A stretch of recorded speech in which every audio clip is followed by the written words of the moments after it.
ITI DK sir YouTube channel पर आप सभी का हार्दिक स्वागत है। आज के प्रैक्टिकल में आपको सिखाने वाले हैं अपना जो सिंगल फेज और थ्री फेज सिस्टम होता है। सिंगल फेज और थ्री फेज सिस्टम क्या किस में होता है? एसी सप्लाई में होता है ना। उसमें सिंगल फेज सिस्टम और थ्री फेज सिस्टम में आपको क्या जानकारी करनी है, क्या सीखना है, वो आपको बताएंगे। सिंगल फेज सिस्टम में एक तो होता है फेज, एक होता है न्यूट्रल, और थ्री फेज सिस्टम में तीन फेज होते हैं, R Y B. R Y B क्या होता है? कलर कोड होता है। कलर कोड होता है। Line 1, line 2, line 3, three phase के लिए तीन तार निकलेंगे। उन थ्री फेज सिस्टम के लिए आपको कलर कोड, वायर का कलर कोड निर्धारित किया गया है R Y B, red, yellow और ब्लू। एक होता है ब्लैक, वो किसके लिए होता है? न्यूट्रल के लिए। एक होता है ग्रीन, वो अर्थिंग के लिए। अब फेज, न्यूट्रल और अर्थ क्या होते हैं, ये भी आपको क्या होनी चाहिए, जानकारी होनी चाहिए। कलर कोड दे दिया, बढ़िया बात है, उससे अपन पहचान कर लेते हैं कि ग्रीन कलर वाला न्यूट्रल का, एक अर्थ का हो गया, ब्लैक कलर का न्यूट्रल का हो गया, आर वाई बी फेज के हो। अब सिंगल फेज सिस्टम के अंदर फेज और न्यूट्रल की पहचान करनी है। थ्री फेज सिस्टम के अंदर फेज कौन कौन से हैं? एक होता है थ्री फेज 4 वायर सिस्टम, जिसके अंदर अपन न्यूट्रल भी लेते हैं, वहां से न्यूट्रल प्राप्त होता है, और उससे अपन सिंगल फेज भी ले लेते हैं और थ्री फेज भी ले लेते हैं। ठीक है, तो थ्री फेज 4 वायर सिस्टम में आपको न्यूट्रल और फेज की पहचान करनी है। सिंगल फेज सिस्टम के अंदर फेज, न्यूट्रल और अर्थ की पहचान करनी है। अब इनकी जांच करने के लिए, पहचान करने की 2-3 विधि। एक तो होती है अपने टेस्टर से भी कर सकते हैं, जो फेज टेस्टर होता है उससे भी कर सकते हैं। एक होती है लैंप विधि, एक होती है वोल्ट मीटर विधि। ठीक है, तीनों विधि से अपन क्या कर सकते हैं, फेज, न्यूट्रल और अर्थ की जांच कर सकते हैं। ठीक है, अब तीन विधि कौन कौन सी हैं, कैसे जांच करें, आपको प्रैक्टिकल में बताएंगे। एक होता है अल्टरनेटर। कहां से अल्टरनेटर से प्राप्त होता है? थ्री फेज हो चाहे सिंगल फेज हो, चाहे उसमें थ्री फेज 4 वायर सिस्टम हो, सप्लाई कहां से जनरेट होती है? अल्टरनेटर से। अल्टरनेटर क्या करता है? सप्लाई जनरेट करता है, ट्रांसफार्मर की सहायता से उस सप्लाई को अपने स्टेप अप या स्टेप डाउन करके एक जगह से दूसरी जगह डिस्ट्रीब्यूट करते हैं। तो अपन alternator plus three phase 4 wire system और सिंगल फेज वायर सिस्टम, इसकी आपको बेसिक जानकारी होनी चाहिए कि कौन सा फेज है, कौन सा न्यूट्रल है, कौन सा फेज न्यूट्रल के बीच में वोल्टेज जो मापते हैं उसको क्या कहा जाता है, दो फेजों के मध्य वोल्टेज को क्या कहा जाता है, फेज और न्यूट्रल के बीच अपन जो वोल्टेज मापते हैं उसको फेज वोल्टेज, दो फेजों के मध्य जो वोल्टेज होता है वो फेज वोल्टेज का मान कितना रखा गया है? 240 वोल्टेज, और लाइन वोल्टेज का 440 वोल्टेज। इतना नॉलेज है आपको, लेकिन उसको मापना है, देखना है। आपसे स्किल टेस्ट में पूछ लेते हैं कि इसमें लाइन वोल्टेज का मान कितना है, आप चेक करके बताओ। आपको थ्री फेज का, सिंगल फेज का नॉलेज नहीं है तो आप मोटर जनरेटरों का प्रैक्टिकल कहाँ करोगे? ठीक है, अपन सीरियल वाइज हर प्रैक्टिकल को करेंगे, जनरेटर, मोटर, स्टार्टर, लेकिन बेसिक जानकारी होती है ये पहले आपको बताएंगे। जैसे अर्थिंग हो गया, अर्थ का भी आपको पता है कि अर्थ का कलर कोड क्या होता है? ग्रीन होता है। तो ग्रीन होता है, अर्थ क्या होता है ये जानकारी होनी चाहिए। उसका कलर कोड तो आपने देख लिया, बुक में लिखा होता है, थ्योरेटिकल बुक में ग्रीन लिखा हुआ है, लेकिन अर्थ है क्या? पूछ ले, अर्थिंग क्यों की जाती है? ग्राउंड होता है अर्थ है। अर्थ को क्या करते हैं अपने? ग्राउंडिंग को बोलते हैं अर्थिंग, है ना। तो उस अर्थिंग से क्या होती है? अपनी सेफ्टी होती है। लीकेज करंट होता है, लीकेज करंट होता है। किसी मोटर, जनरेटर, कोई वैद्युतिक उपकरण है, उसमें क्या होता है, वो लीकेज करंट जमीन में चला जाता है, अपने को शॉक नहीं लगता है। तो उससे बचने के लिए अर्थिंग के एक प्रकार का सुरक्षा साधन। ठीक है, अर्थिंग का रेजिस्टेंस कितना होना चाहिए, उसको कैसे मापते हैं, वो भी आज इसी प्रैक्टिकल में आपको बताएंगे। ठीक है, तो पहले अपन सिंगल फेज सिस्टम से चलते हैं। तो आपको फेज का पता होना चाहिए कि फेज क्या होता है। क्या होता है?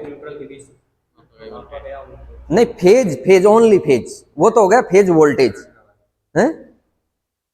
जिस वायर से अपन विद्युत आवेश प्राप्त करते हैं, सप्लाई प्राप्त करते हैं, वो तो क्या हो गया? फेज। और एक होता है न्यूट्रल, जो परिपथ को कंप्लीट करता है, वो क्या होता है? न्यूट्रल।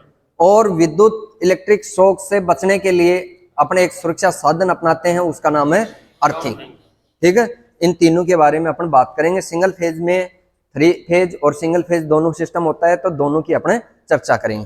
तो आप ये चेक करने के लिए एक तो ले लो टेस्टर, एक तो फेज टेस्टर, एक लो लैंप, ठीक है, सीरीज लैंप की जरूरत नहीं है, एक लैंप ही ले लो, ठीक है। एक ले लो आप मल्टीमीटर, वोल्टमीटर की जगह अपन मल्टीमीटर से दोनों जांच कर लें। एक तो ले लो ये लैंप, एक ले लो फेज टेस्टर, और आ जाओ सिंगल फेज सिस्टम के पास आ जाओ।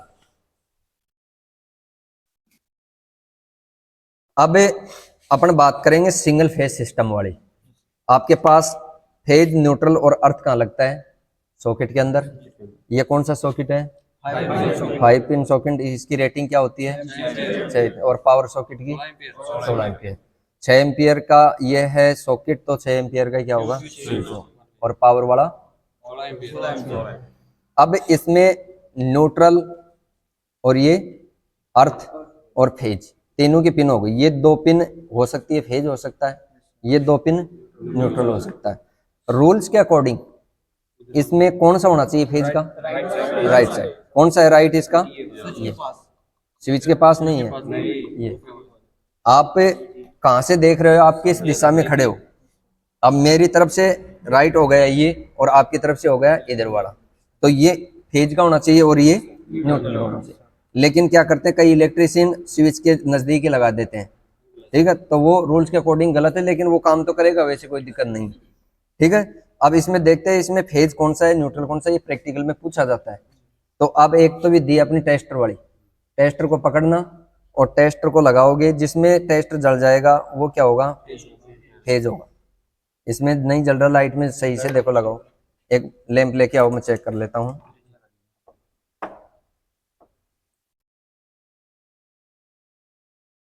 लगाओ, सही लगाओ। अर्थ कौन सा है? अब कंडीशन ये होगी कि इसमें एक तो लैंप भी दी है और एक टेस्टर भी दी है। टेस्टर जिसमें जल जाएगा वो तो क्या होगा? फेज होगा, और जिसमें नहीं जलेगा वो न्यूट्रल होगा। इसमें कौन सा है? ये होगा। ये रूल्स के अकॉर्डिंग से ये क्या गलत है, क्योंकि लेफ्ट साइड में है फेज और होना चाहिए राइट साइड में। अब ये तो टेस्टर से देख लिया। अब क्या करते हैं, वो टेस्टर नहीं देते, आपको दे दिया एक लैंप, कि लैंप से ही बताओ इसमें फेज है न्यूट्रल कौन सा है, ठीक है। अब इसमें ये तो कंफर्म हो गया कि न्यूट्रल तो ये अर्थ पिन तो ये मोटी वाली, इसमें तो सोचने की कोई बात है नहीं। अब इसमें अपन लगाएंगे फेज और न्यूट्रल में तो लैंप जलेगा। अब इसमें आपको देखना है कि इसमें फेज कौन सा है और न्यूट्रल कौन सा है। तो एक तो लगाओ, या तो फेज होगा या न्यूट्रल होगा इसके साथ, और एक लगाओ अर्थ पिन में। जल रहा है क्या? नहीं जल रहा। फिर इस दूसरी पिन से अर्थ को तो एक निश्चित रखो और दूसरी पिन में लगाओ, इसमें भी नहीं जल रहा। तो इसका कारण क्या है? इस अर्थ नहीं। ऐसी कंडीशन हो तो आपको उनको बताना है कि सर ये अर्थ पिन अर्थ से कनेक्ट नहीं है, ठीक है। अब अपने ये अर्थिंग है, अर्थिंग वायर है ना, इससे अपन चेक करेंगे। एक तो लगाना है फेज या न्यूट्रल वाले पिन में, और एक लगाना है अर्थ में। अरे रहने दे, इसको छोड़ दे। ये अर्थ वायर है, तो अर्थ वायर से मैं कनेक्ट करूंगा तो लैंप जल रहा ना। फेज और अर्थ के बीच में लैंप जलना चाहिए, ठीक है ना। अब मैं दूसरा वायर चेंज करता हूं, न्यूट्रल और अर्थ के बीच में लैंप नहीं जल रहा, तो नहीं जल रहा वो तो क्या हो गया? न्यूट्रल, और जिसके साथ जल रहा है वो हो गया फेज। आ गई समझ? इसी प्रकार तीसरी विधि क्या है? वोल्टमीटर विधि। ये मल्टीमीटर अपने पास, इसको वोल्टेज पे सेट करना है। वोल्टेज कौन सा? एसी वोल्टेज, ठीक है। इसको पकड़ो, लैंप जल रहा है तो वोल्टेज दिखाएगा, लैंप नहीं जल रहा तो वोल्टेज का मान नहीं दिखाएगा। अब मैं लगाता हूं 1 नंबर पिन और अर्थ में, आ रहा है क्या वोल्टेज? 240 वोल्टेज आ रहा है।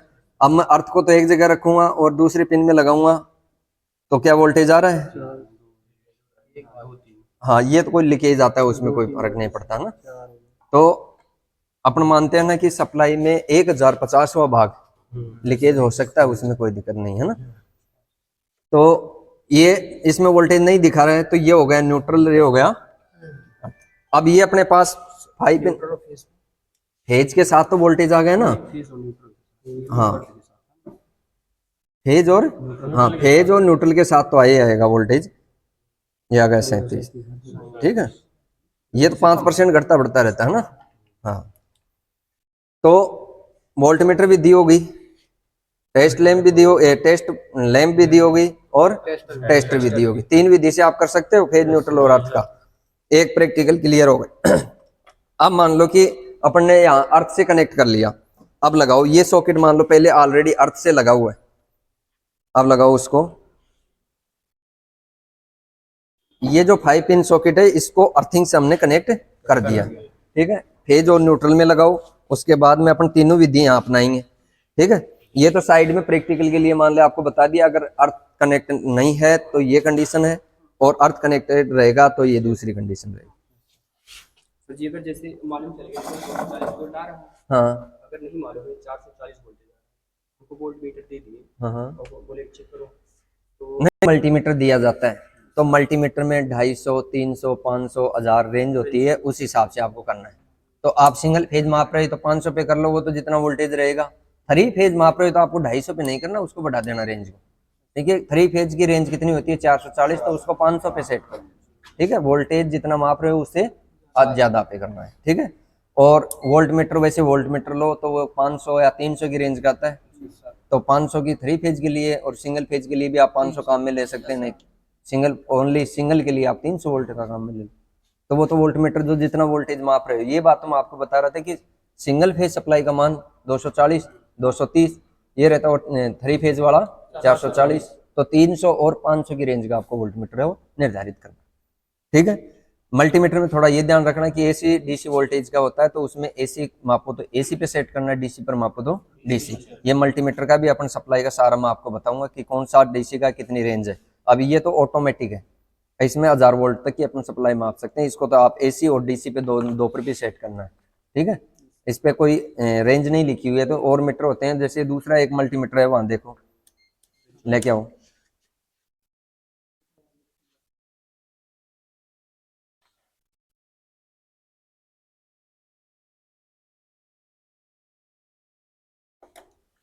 ये हो गया। अब इसको ये रेंज दे रखा है एसी वोल्टेज, ये तो हो गया 200 और ये हो गया 700। तो 700 से ज्यादा तो कहाँ आएगी, अपने 440 वोल्ट है, तो ये इस रेंज क्यों ज्यादा दी, उसने नहीं दी।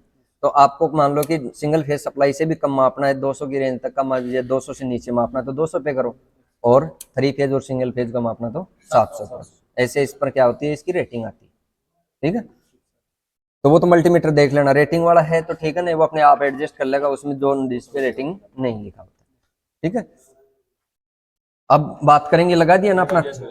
अब यही सॉकेट अपन मान लो कि अपने रूल्स के अकॉर्डिंग वायरिंग की हुई है, अर्थ भी कनेक्टेड है, ऐसी कंडीशन में क्या करना आपको, ये टेस्टर लेना है, और जिसमें लैंप जलेगा वो तो हो गया फेज।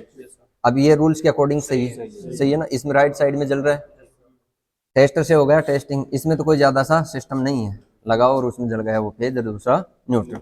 कई बार क्या कंडीशन होती है कि न्यूट्रल में भी लैंप ये जलता है, टेस्टर लीकेज के कारण है ना, तो उसमें क्या करना है, कहीं से अपने परिपथ को चेक करो कहाँ लीकेज हो रहा है। ठीक है, तो उसकी वजह से जलता है वो। अब दूसरी विधि क्या थी अपनी, लैंप विधि। तो लैंप विधि में फेज और न्यूट्रल में तो लैंप जलता ही जलता है। ठीक है, एक लगाएंगे अपने अर्थ में, अर्थ के साथ जल गया। अब मैं फेज और अर्थ के साथ ही जलता है और वो जल गया, तो अपने को ये निर्धारित हो गया कि ये फेज है। अब मैं इसको फेज से हटाकर न्यूट्रल में लगाऊंगा तो ये लैंप नहीं, आ गई बात समझ।